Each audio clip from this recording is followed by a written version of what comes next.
When you think of a serial killer, you pictured a man, didn't you? Probably a loner. Probably some guy with a band and a bad haircut. That's what history handed us. You should have pictured a sweet old grandma, or a nurse, or a lady who bakes, or a Victorian woman who placed newspaper ads. 5 women, all real, all worse than you're imagining. Whew. A farm widow, a giggling grandma, a nurse with a hobby, a soap maker, and a Victorian so bad even the Victorians tapped out. It's 1905. You're a lonely Norwegian immigrant farmer somewhere in the Midwest. You open the newspaper and you see it. Wanted, a man of good character. Object, matrimony.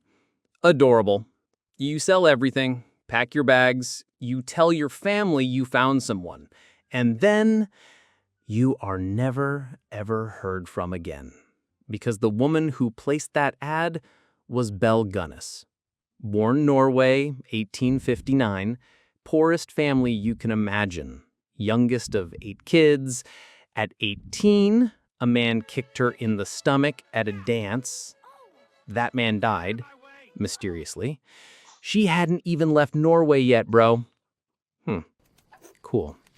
Cool. Off to a completely normal start. Marries Mad Sorensen. Their shop burns down. Insurance payout. Their house burns down. Insurance payout. Okay, then, and I need you to really appreciate the audacity here, on the single day that Mads happened to have 2 overlapping life insurance policies, Mads dies. $9,000. $300,000 in today's money. Whew. For one husband. She moves to LaPorte, Indiana, marries Peter Gunness. A meat grinder falls off a shelf and lands directly on his head. A meat grinder. The coroner called it murder. The jury disagreed. Belle kept his name and his insurance. Rest easy, Peter. You absolute legend. She packs up, moves to LaPorte, Indiana, sets up the farmhouse, 1901, and waits. The men start arriving, each one with their life savings in a suitcase. None of them left. Their families wrote asking where they were. She wrote back for months. He's fine. He's traveling. He started a new life. Until the letter stopped. Then Andrew Helgelian's brother Asle personally wrote that he was coming to LaPorte in person. 3 weeks later, the farmhouse burned down. 3 kids inside, headless body in the ashes. Case closed. Belle is dead. Asle showed up anyway, asked them to dig. 11 bodies, dismembered, under the hog yard. And the body in the ashes? Too small to be Belle. She weighed over 200 pounds. She staged everything. Her farmhand, Ray Lamphere, confessed the whole thing on his deathbed.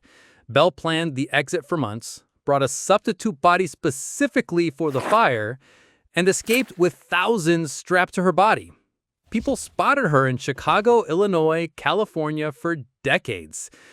Then, in 1931, a woman named Esther Carlson was arrested for poisoning a man for insurance money. The case was so identical to Belle's that her surviving foster daughter was actually brought in to identify her.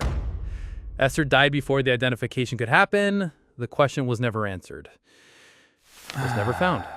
Never officially confirmed dead. She's gone. She won. I hate it so much. She just won. Belle Gunness was mysterious, dramatic, vanished like smoke into the wind. Nannie Doss did the exact same thing, completely in the open for over 20 years. Because Nannie was the friendly grandma next door who brought you prune cake and asked about your grandchildren. Nancy Hazel Doss, Nannie to literally everyone who met her. Born in Alabama, 1905. At 7, a train, a metal handrail. She hit her head and said something changed inside her. Headaches, blackouts, something shifted. Then her strict father yanked her out of school to work the farm. Her only escape from all of it was romance novels, True Romance magazine.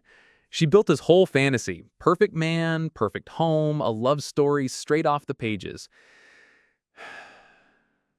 And then, life delivered Charlie Braggs. Charlie and Nannie had 4 kids. 2 died of suspected food poisoning while in Nannie's care. Charlie noticed. Charlie fled. He actually grabbed one of the surviving kids on his way out the door because he did not trust Nannie alone with her. Charlie Braggs is the only functioning brain cell in this entire episode, and I will go to my grave defending him. Nannie was now single, reading True Romance, looking again. Husband 2, Frank. Drink too much. Died from whiskey Nannie had been near. Arsenic found in the body. Husband 3, Arlie. Rat poison in the coffee. His house also burned down the moment he died. Insurance paid. Husband 4, Richard. Met through a Lonely Hearts Club, basically 1950s Hinge, but on paper and infinitely more lethal.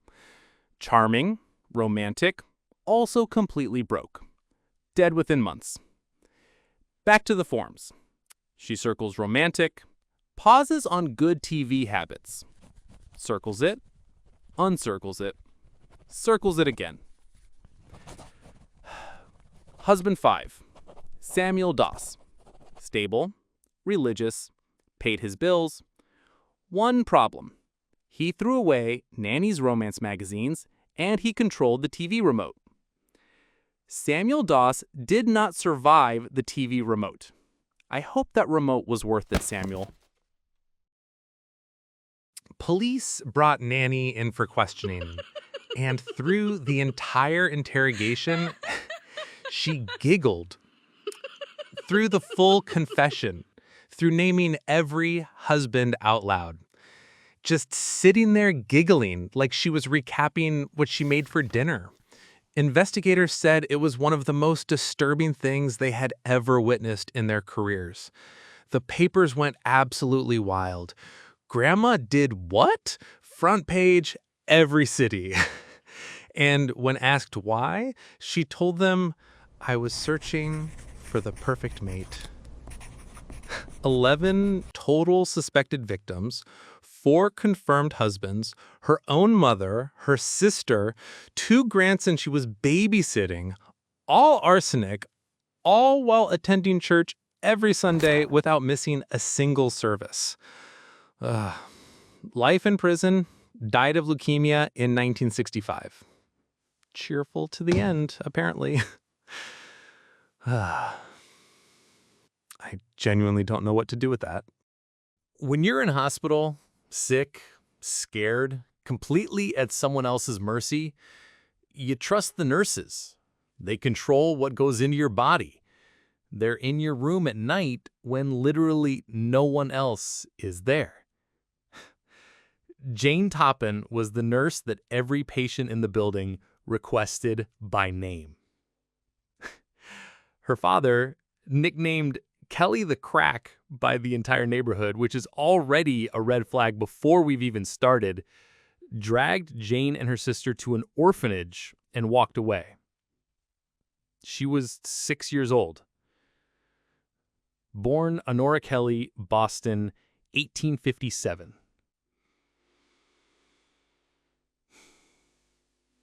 Morphine, atropine, full access. She starts training at Cambridge Hospital, 1885. Colleagues are calling her Jolly Jane within the first week. Patients love her, request her specifically. What she is quietly doing with those medicine bottles? Running experiments on the patients. Her method, drug combinations to push someone toward the edge, bring them back, push them again. She called it her scientific interest. At trial, she said she did it because she enjoyed it. She was dismissed from Cambridge. Careless with medication, they wrote. No investigation, no report filed. She grabbed her bags, moved to Massachusetts General. Dismissed again. Nobody filed a report. Nobody connected anything to anything. She became a private nurse. Into wealthy homes. No supervision. Completely alone with patients. Nobody watching. A perfect setup. Just absolutely perfect. Summer 1901. The Davis family in Catalmet, Cape Cod. Maddie Davis, her husband, Captain Alden, daughters, Genevieve and Minnie. Within weeks, all 4 of them were dead. Genevieve's husband, Harry, survived only because Jane had no medical excuse to treat him. Harry got suspicious, pushed for toxicology. Lethal doses of morphine and atropine in every single body. Jane Toppan was arrested, October 29th, 1901. When asked to explain herself, she confessed to 31. 31. She told them her goal had been, and I am reading this directly, to have killed more people, helpless people, than any other man or woman who ever lived. Not guilty by reason of insanity. 36 years at Taunton State Hospital. And in her final years, she became completely convinced the nurses were trying to poison her food. I don't even have words. She died in 1938, having not trusted a single meal in decades. Put down whatever you're eating. No, I'm serious. Put it down right now. This is the story of a devoted mother, a beloved neighbor, a skilled baker, and a maker of quality handmade soap. Born in southern Italy, 1894. 2 suicide attempts as a young woman, married a civil registry clerk. Her family said the marriage was cursed. 2 separate fortune tellers told her, independently, all your children will die.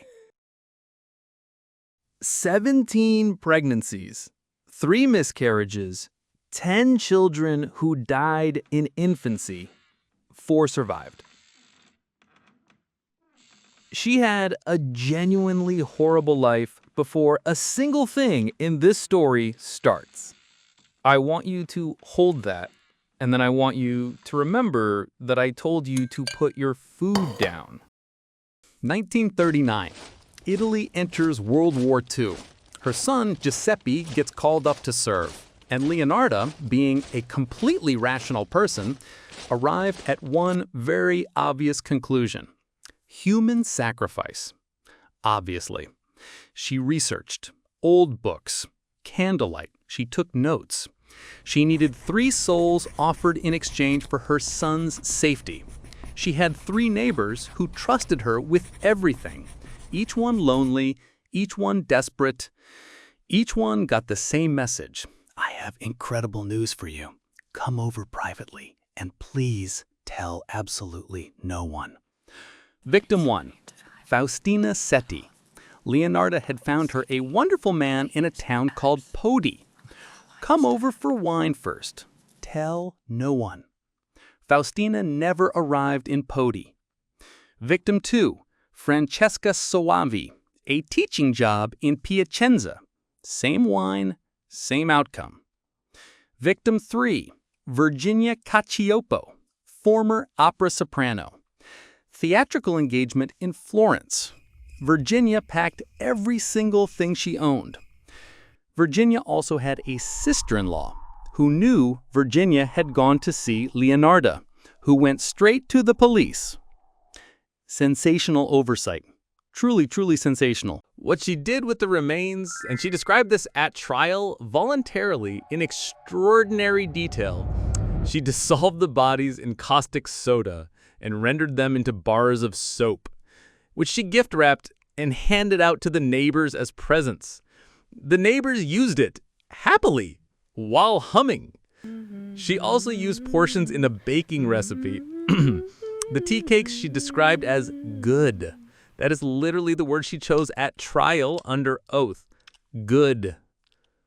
Good. She confessed the whole thing proudly, said she would absolutely do it again without a second thought. 30 years in prison, plus 3 in a criminal asylum. Giuseppe came home safely from the war. She took that as final, definitive proof the sacrifice had worked perfectly.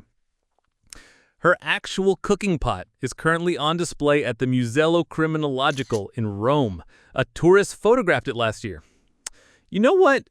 She wasn't technically wrong about Giuseppe. Just everything else about this. Last one. Put everything down right now. Amelia Dyer is, by estimated victim count, possibly the most prolific killer in all of recorded human history. Not England, not women. Every human being who has ever lived on this planet. And almost nobody in this room has ever heard her name. Born in Bristol, England, 1837. Victorian England had one very specific cruelty reserved for unmarried women with children. Complete social destruction. No charity, no housing, nothing. The baby had no legal status whatsoever, so desperation built a market, baby farming, where women were paid to take in infants nobody wanted. Most of them were genuine, filling a gap where society had completely abandoned people. The ads ran in every paper. Letters poured in from desperate mothers, stacks of them. But Amelia Dyer was a trained nurse. She entered this business in 1869, and she ran it as Mrs. Thomas, then Mrs. Harding, then Mrs. Stanfield. Different name, different town, different ads, new appearance every time. She knew exactly, precisely what she was doing. She knew. First caught in 1879. A doctor noticed too many infants dying in her care. 6 months hard labor. She got out, started again the same week, packed her bag, grabbed her letters, picked a new town. She moved constantly for 30 years. 30 years before anything caught up with her. March 30th, 1896. A bargeman on the Thames pulls a brown paper parcel from the water. Inside, an infant girl. But the parcel had a name on it, an address. Police knocked on that door. Amelia Dyer. 30 years of aliases and disappearing acts, and she wrote her own actual name on the parcel. Her own name. They searched the Thames. 7 infant bodies. They searched her home. Decades of letters from desperate mothers. Pawn tickets for baby clothes she'd already sold. A full payment ledger. 30 years of evidence in boxes in her house. Estimates based on 30 years, 200 to 400 victims. 200 to 400. She told police, "You'll know mine by the tape.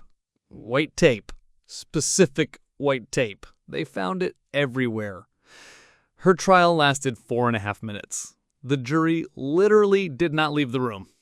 Hanged at Newgate Prison, June 10th, 1896. The outrage was so massive, the government was actually forced to move.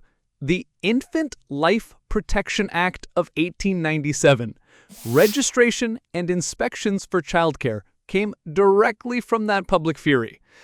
That is the one good thing that came from Amelia Dyer. One thing. 5 women, 60 to 500 combined. The real number died with them. The men get the documentaries, the Netflix series, the feature films, the podcast seasons. The women get a footnote on page 9. Yeah. The disguise was never a mask. It was just being underestimated. It worked on every single person they ever met. And then it worked on history for another 100 years. If you learned something tonight, subscribe. There are so many more stories where history just looked the other way. We're going to find every last one. Genuinely unhinged.